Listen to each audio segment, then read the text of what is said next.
This is One on One.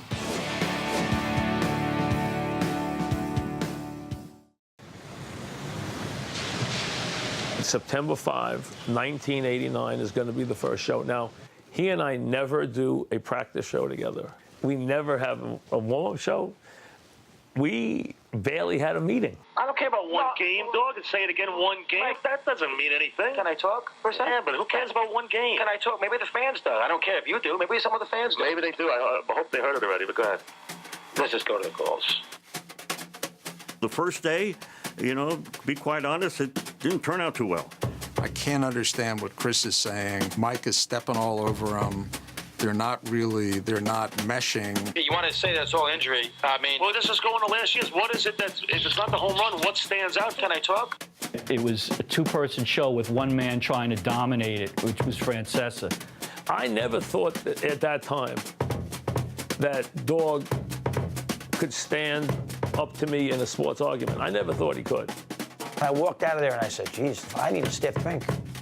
This is going to be freaking hard. That was uncomfortable listening, and you're right. That got a little acid. You're right. Yeah. Francesa showed no respect for Russo, which is not good. Can this marriage be saved? I got home that night and my wife looked at me. She said, how'd it go? I said, terribly. She said, what do you mean? I'm listening to it. It's fabulous. I said, do you think so? She said, I've never heard anything like it. Oh, that is good stuff. And Ted Shaker is the executive producer of ESPN Films. Mike and the Mad Dog, part of the great 30 for 30 series on ESPN Films right now in the Tribeca Film Festival. It's going to premiere this summer, July 13th, ESPN, 8 p.m. Eastern Standard Time. We are fans. How you doing? Good, Steve. Thanks for having me. I got to tell you, Mike and the Mad Dog, you cannot be a New Yorker or anywhere in the New York area without knowing these two guys. Yep. They don't hate each other. Nope. But there is something about them when they were in that studio. They have not been together doing a broadcast for a while. You were just saying that they were at Radio City doing something, charity for Field of Dreams. Garden of Dreams for MSG. What was it about their chemistry day one? Day one, it was terrible. I mean, day one, as we just saw, it turned out to be a disaster. Mark Mason, who was the last guy who spoke there, he's the one that put them together as the program director. He was quoted as saying on his way home, it was so bad that day, he considered driving off the George Washington Bridge. I mean, that's how much angst there was about the initial play. And it took them a few months to find their way. They were opposites. They wanted to work by themselves. They didn't have respect for the other guy as much. And then within 10 months, they are the #1 show in afternoon drive in New York, which is unbelievable. Why? How with Francesa? Yeah. I still listen to Mike occasionally. It's a solo. He does let some people get a word in edgewise once in a while.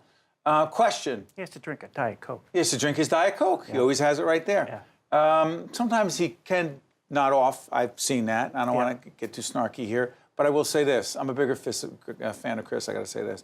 I got to tell you something. At what point does Chris decide, I'm getting my voice heard, and Mike, you're not cutting me off? It took 19 years to get there. But when does the chemistry start? Well, the chemistry starts, I think, when, there were a couple of stunts they did. Mike came up with this idea that people could girls could write in to have a date with Chris. Who was not married at the time. Who was not married. And it was called Dog Day Afternoon.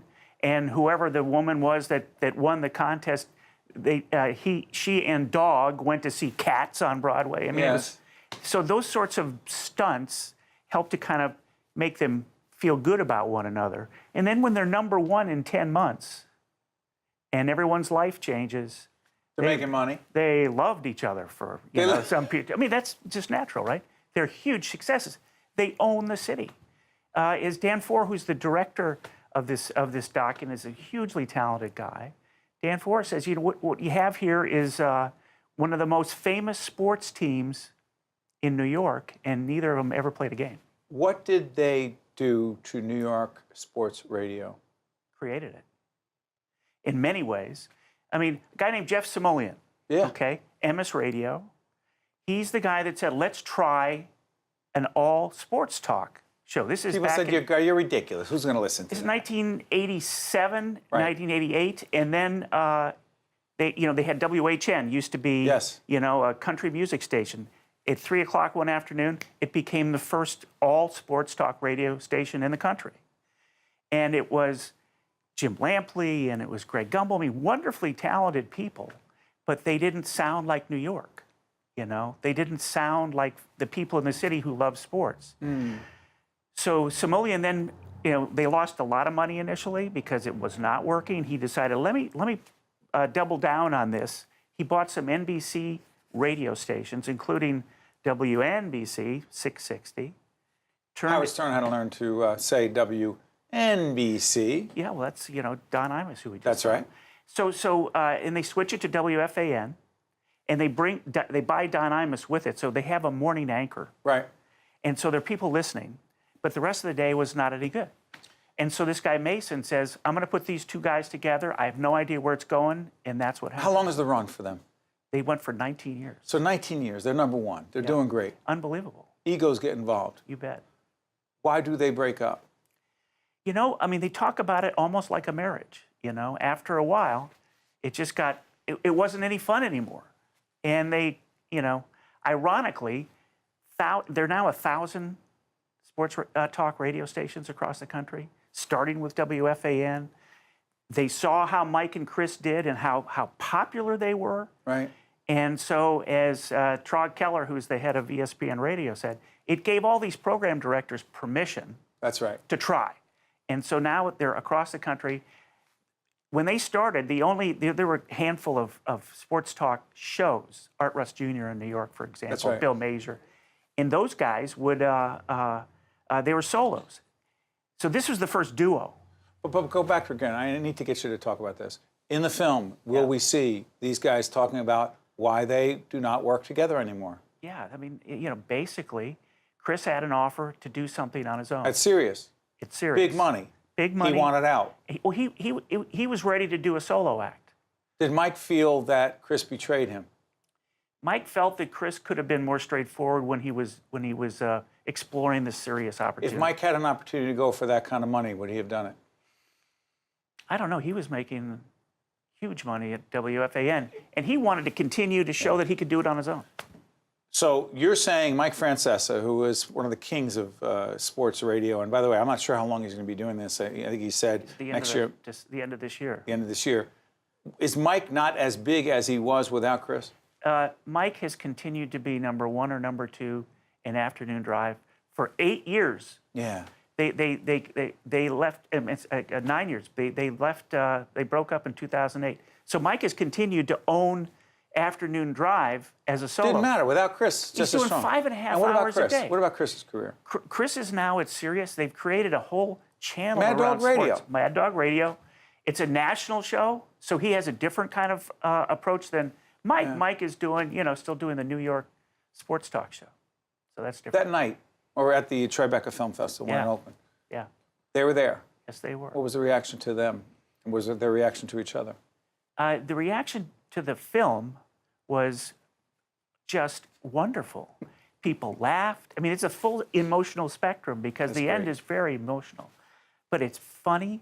We give them their due as the guys who have kind of helped to create more than almost anyone else this sports talk genre. Yeah. So they go up on the stage afterward. Andrea Joyce, the great NBC sports reporter, moderated a conversation with them for 25 minutes for the audience of 1,000 people in this theater who were all, I mean, it's like playing for a home team. They're hardcore fans. Huge. And she asked Mike, would you consider working together again?